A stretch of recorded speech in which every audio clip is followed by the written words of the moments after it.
House's Shakespeare in the Parlor, where, with collaboration with the Mabry-Hazen House and support from the Tennessee Art Commission, we will be performing and discussing Shakespeare in the Parlor. My name is Rain Palmer, and I am an actor, and on top of that, I am a liar. We will not actually be performing a scene from Shakespeare today. We're going to do something just a little different. So, instead, we will be doing a scene from the play Rosencrantz and Guildenstern, a tragic episode in Three Tabloids. Now, this is a Victorian parody of William Shakespeare's Hamlet. It was written by W.S. Gilbert in the late 1800s, and if you recognize that name, that is because he is of Gilbert and Sullivan fame. For all of you music theater and opera nerds, yes, the guys who wrote The Pirates of Penzance.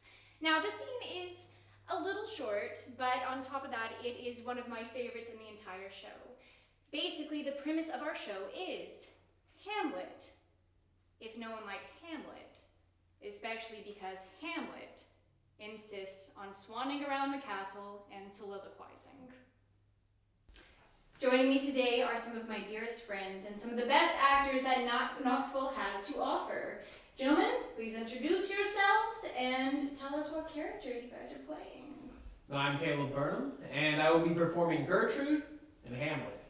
I'm John Simmons. I'll be performing Rosencrantz. I'm Rain Palmer again, and I'll be playing Guildenstern and the stage directions. Boys, ready to go? All right. Shakespeare in the Parlor, Rosencrantz and Guildenstern, a tragic episode in Three Tabloids. Enter Queen, meeting Rosencrantz and Guildenstern. Have you as yet planned aught what may relieve our poor afflicted son's despondency? Madam, we've lost no time. Already we are getting up some court theatricals in which the prince will play a leading part. Oh, that's well bethought. It will divert his mind. But soft, he comes. How gloomily he stalks, starts, looks around, and then, as if reassured, rumbles his hair and rolls his glassy eyes. Oh, that means... Oh, he's gonna soliloquize! You must stop him, gentlemen, by any means! We will, but how? Anticipate his points, and follow out his arguments for him.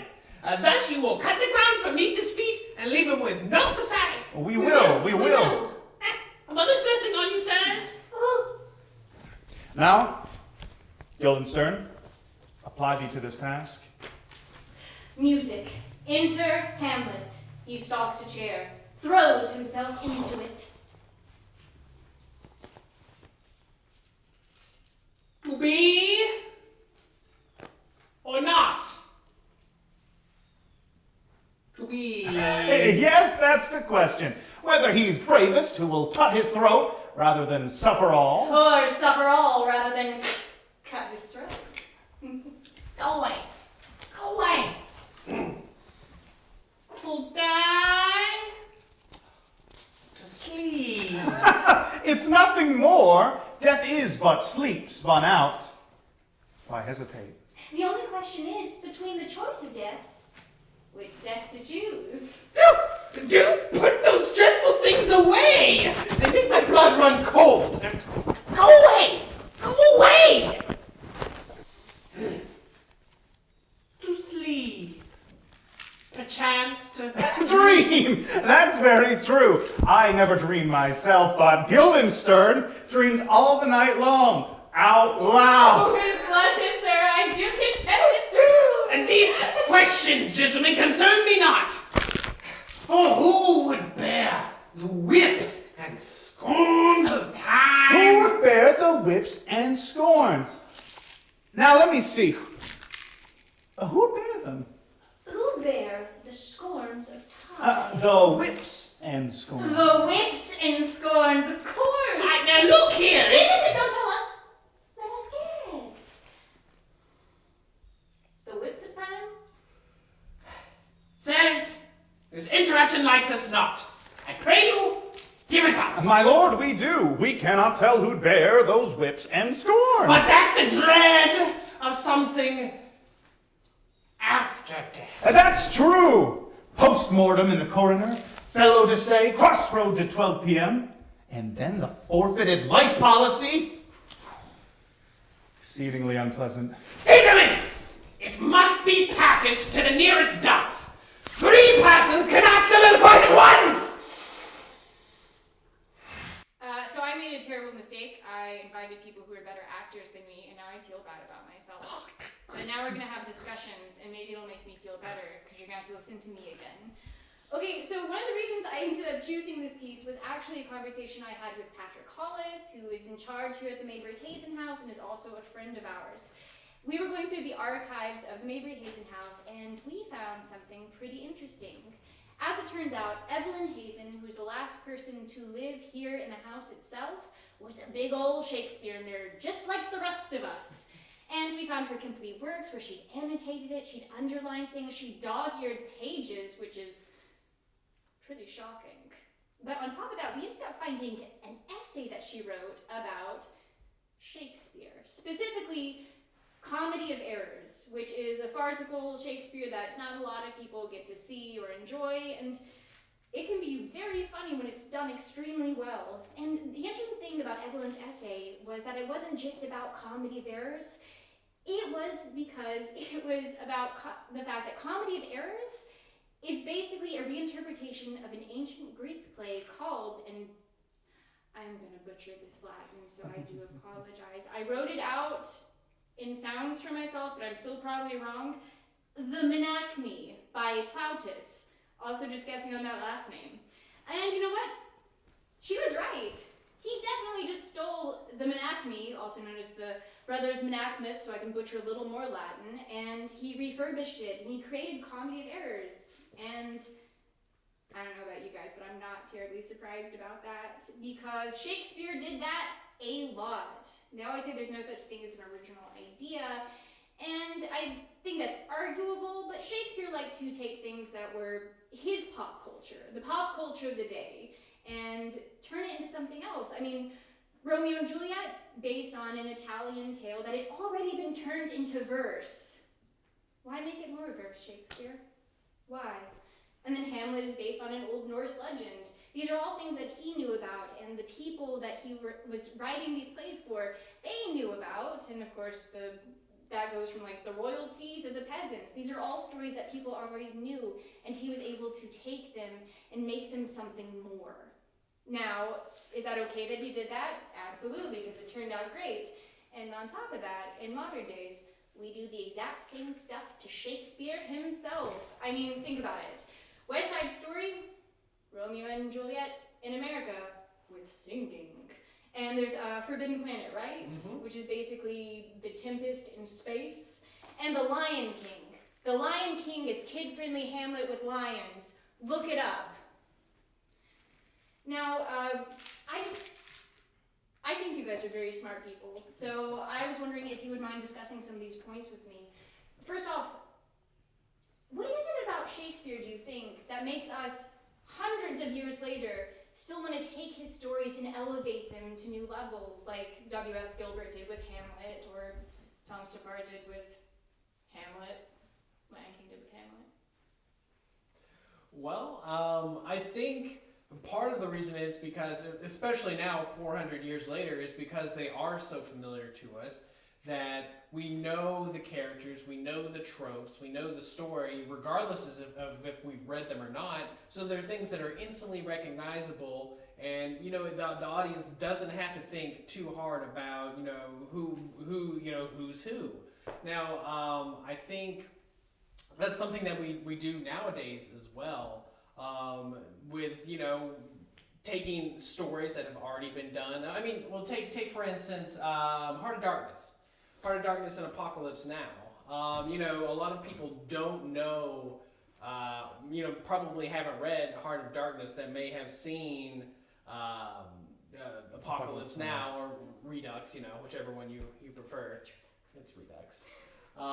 But just the similarity of those themes, I think, is a big point that is a big reason we do a lot of Shakespeare, and I think it's also probably why he's endured so long, because he took these stories that already existed out there with these thoughts and these themes and these tropes, and he kind of turned them, put his own spin on it, and again, they've lasted as long as they have, and I think that just kind of one stands to a testament of his writing, and also, you know, we as people wanting, you know, yes, we like new things, but we also like that familiarity with them, so we're not, you know, just left in the blue. I mean, just to put it bluntly, Shakespeare just did those stories better. Yeah. I think we can all soundly agree. You know, no one's putting on the original. What was the Romeo and Juliet? The Italian verse, or the Menachme for Crowning Affairs. Yeah. I mean, he just did it better. He's really just he was a genius with his pen, and he took our language, which is already so expressive and so adaptable, and he basically built a better mousetrap with every single story he wrote. So yeah, I think it was just like an excellence in the craft, as well as like really able to pick out what makes stories interesting and unique. You know, the characters, the scenarios, getting like really iconic scenes in there. Really great just verse and line and meter, and just putting it all together and just doing it better than anyone else ever has, essentially. And the fact that he wrote for the common man, like, you know, what we see is, you know, this high flowery language, and it is very flowery and very beautiful. That's how the regular people spoke. You know, this wasn't something that was, you know, of course, obviously he wrote for, you know, stuff at Queen Elizabeth's request, you know, such as Twelfth Night. But, you know, ultimately those shows were for the people, and because it was for the people, I think that's another part of the reason that they've lasted so long, because it taps into something in all of us as, you know, regular people. You know, we can identify with those characters, or, you know, we can hate those characters, because that's, you know, where we are in our situation, you know, probably reflects to a part of one of Shakespeare's shows. I mean, I think that's very true. There's a reason that so much of Shakespeare are now trope codifiers for us in like pop culture. I mean, star-crossed lovers, Romeo and Juliet. If you see a dude holding a skull, you're like, Yorick, Mabry. He's just so much part of. I can't believe he's as lasting as he is. I mean, there's a reason he is called the greatest English playwright. You know, caveat English, because, you know, I'm sure folks from their you know, from different countries and cultures could argue as such. But, you know, as the English playwright, I mean, it's hard to argue that there is, you know, anybody who has had as much impact and still has as much impact as Shakespeare. I think that's very true. Now, I'm going to ask a little more of a specific question to do with the scene that we just performed. So I know you guys haven't finished reading the Rosencrantz and Guildenstern play. It's very short, though. Would recommend. What is it about Hamlet that we like to poke so much fun at? If you think about it, a lot of the satire we do see about Shakespeare himself is Hamlet. What's so special about the character, and what's so special about the story itself? I think it's funny, because I was thinking about just how long and windy Hamlet can feel at times, and despite that, it still feels so tight as a story. Like, you look at scene 1-1, where the soldiers bring Horatio up onto the battlements, and you're like, do we really need this? Or like, you know, Polonius telling his son, telling Laertes, like, oh, don't screw around in France or whatever, and you're like, is this necessary? But like, it kind of is, because you're like, oh my god, like, yeah, all of this, it's so well interconnected, and all of these characters feel like they have heft and weight. Even I think that the comically generic Rosencrantz and Guildenstern are kind of necessary. There's all kinds of jokes in all productions about how interchangeable the two are. Shakespeare, in his own way, kind of pokes fun at that in their introduction scene with Claudius kind of forgetting who's who, which I think is great. But I mean, I couldn't see that role being condensed into one character. Like, I'm sure someone's done it or something in some avant-garde Hamlet where everyone's wearing cardboard boxes and walking around on their hands or whatever. But it just feels necessary. It's a play where everything feels necessary despite everyone talking a lot. And yeah, like, and the fact that, you know, the reason it is so enduring is because, you know, it does tap into a really dark place that a lot of people, I'd say most definitely have, whether they like to admit it or not, or even if they realize they have it or not. But to your point, to your question about why is this one so parodied?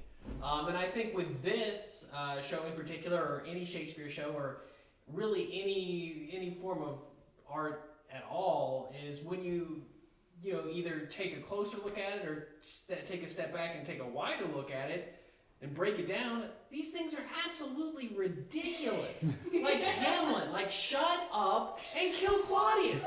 Just kill him. Oh my God. Or like listen to your friends. But that of course if he were to do that, then there would be no point in the play at all, obviously.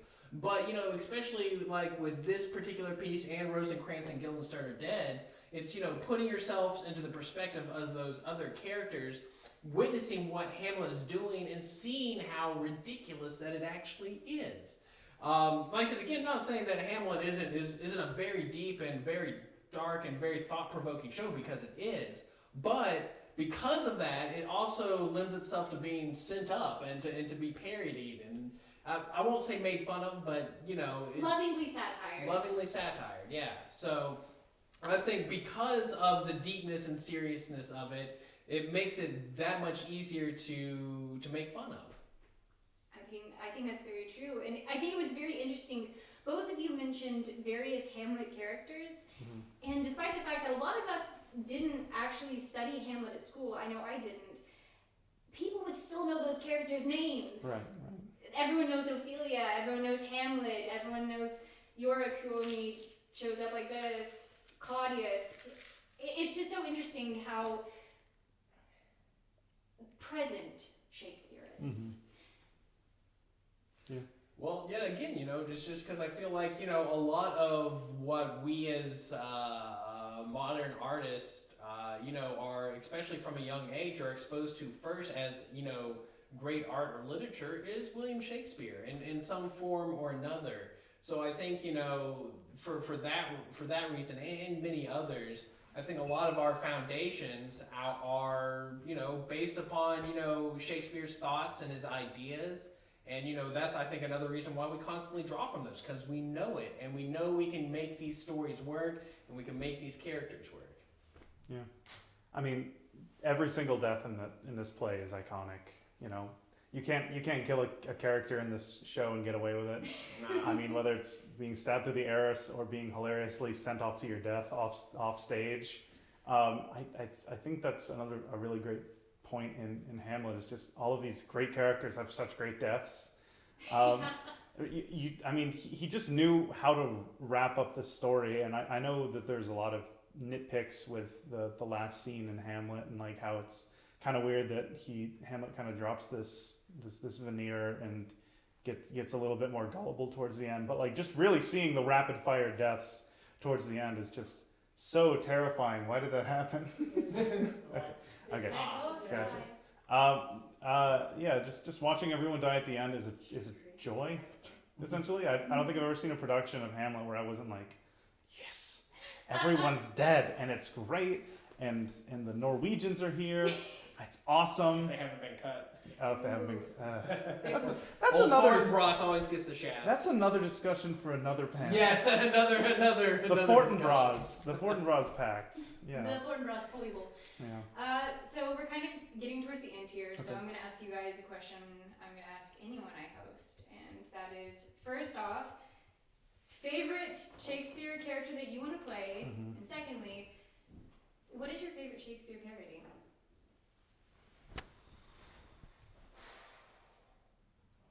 I can start. I want to play Richard II. This is me talking to all the directors out there. And my favorite parody is probably The Lion King, because the minute I realized that Timon and Pumbaa were Rosencrantz and Guildenstern, my life changed.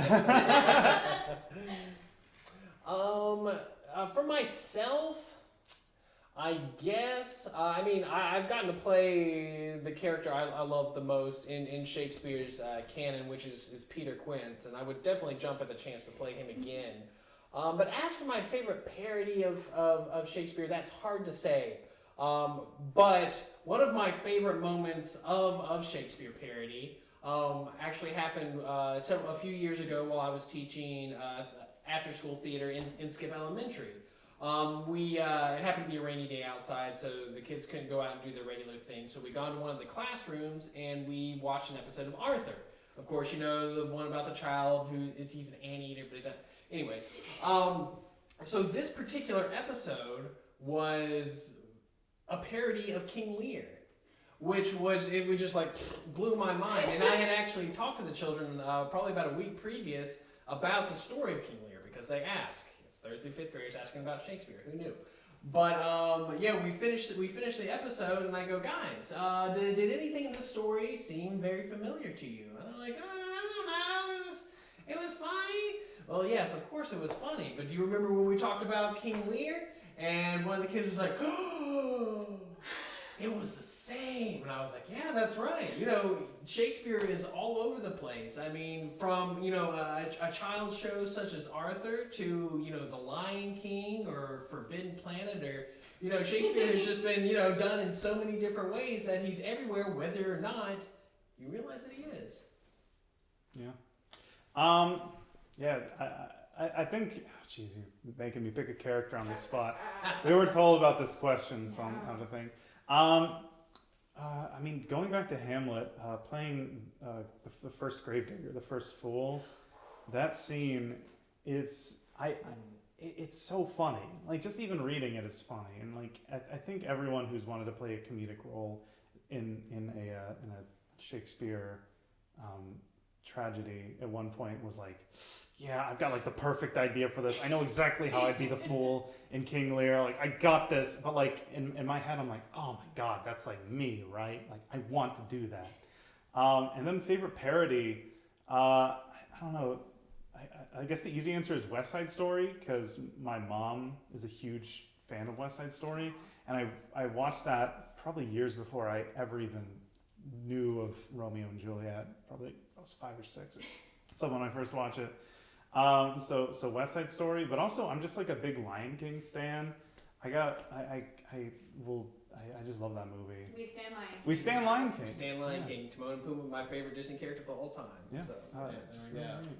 Well, thank you guys so much for joining us here with Shakespeare in the Parlor, where we did Shakespeare-ish in the Parlor.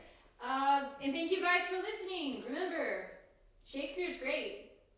Watch it, learn it, know it, and kiss your skull square on the mouth.